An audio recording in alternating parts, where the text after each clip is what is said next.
Hello there, very good afternoon. You're joining Lunchtime News here on MTV Sports. Let's start with the headlines first. The DMK announces that it is exiting India's ruling coalition. Minister of Health advises for the National Oral Health Survey to be conducted within this year. Congo ICC war suspect surrenders at US Embassy in Rwanda. Now moving to those stories in detail. According to Indian news station NDTV, the Dravida Munnetra Kalaham or DMK this morning announced that it is exiting the ruling coalition. Indian media reports say the DMK party wants India to take a strong stand against Sri Lanka at the United Nations Human Rights Council session in Geneva.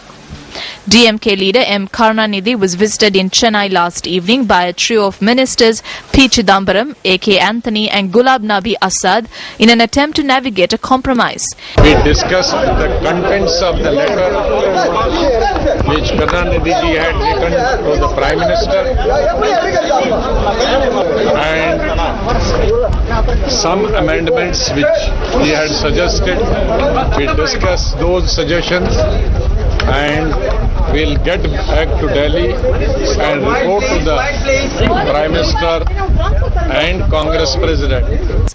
NDTV reports that Karunanidhi allegedly told him he wants the Indian Parliament to adopt a resolution against Sri Lanka.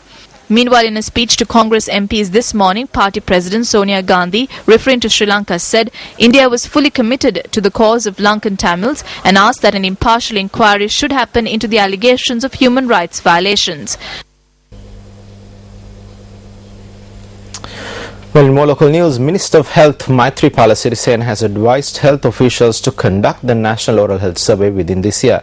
A communique issued by the ministry says that the survey will this time be conducted in all districts of the island. The Ministry of Health conducts a National Oral Health Survey every 10 years, while the final survey was conducted in 2003. However, the northern and eastern provinces were not included in the 2003 survey. This year's survey will be conducted under 5 age groups for a sample population of 10,000. The Ministry of Health notes that according to existing data, 22% of those above the age of 65 have no teeth. The ministry points out that a person above the age of 65 should have at least 20 teeth if proper oral health care methods are followed. Meanwhile, the International Oral Health Day will be marked tomorrow under the theme Healthy Teeth for Healthy Life.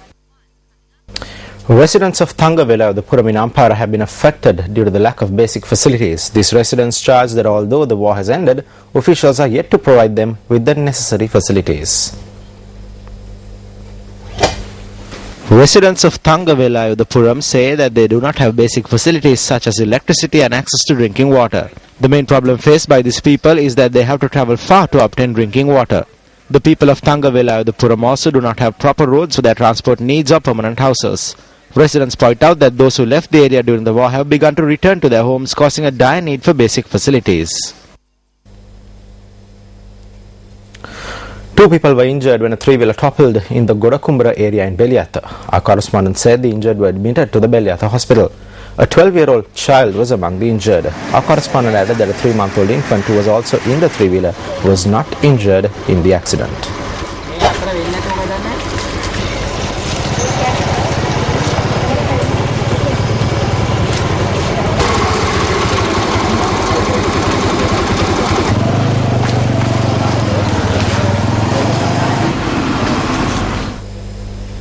Well, meanwhile, the body of an individual was discovered in the Devahua reservoir in Galevala.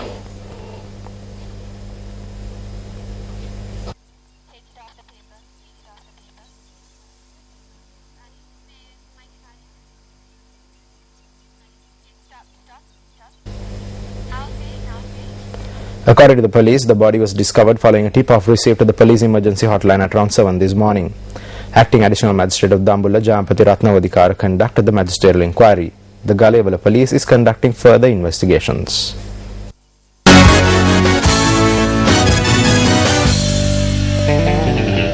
Well, in sports, a 12-wicket haul by Rangana Herath powered Sri Lanka to gain the upper hand of the second test against Bangladesh on day 4 today at the R. Premadasa Stadium in Colombo. Trailing Sri Lanka's first innings score by 106 runs, the Bangladeshis resumed batting in their second innings on an overnight score of 158 runs for 4 wickets.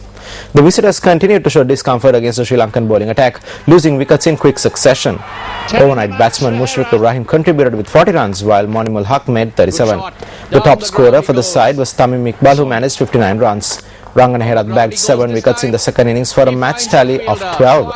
Bangladesh were bowled out for 265 in their second innings, setting the home team a target of just 160 runs. Bowled him.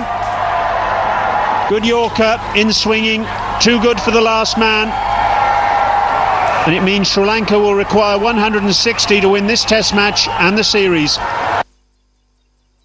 Cricket-related news, the Bangladesh Cricket Board has banned umpire Nadir Shah for 10 years on corruption charges. However, Shah said he would appeal against the ban. The 49-year-old who stood in 41 internationals was one of 6 Asian officials mentioned in an expose on Indian television last year. However, umpire Nadir Shah, who is taking legal advice and plans to appeal to the BCB against the decision, said the decision is totally wrong as there was no proof of guilt. Another Bangladesh umpire, Sharfuddollah Saikat, was cleared of any misconduct. The Indian TV program broadcast in October alleged that 6 umpires were willing to give decisions favouring players for money in 2020 warm-up games ahead of the 2012 World 2020 tournament in Sri Lanka. Shah, who has also officiated in 3 2020 internationals, was the only umpire shown in the sting operation to have met the undercover reporters in person. The others operated through internet-based video chats. Well, that concludes lunchtime news for this afternoon. I'm Aaron Rajaratnam for News First.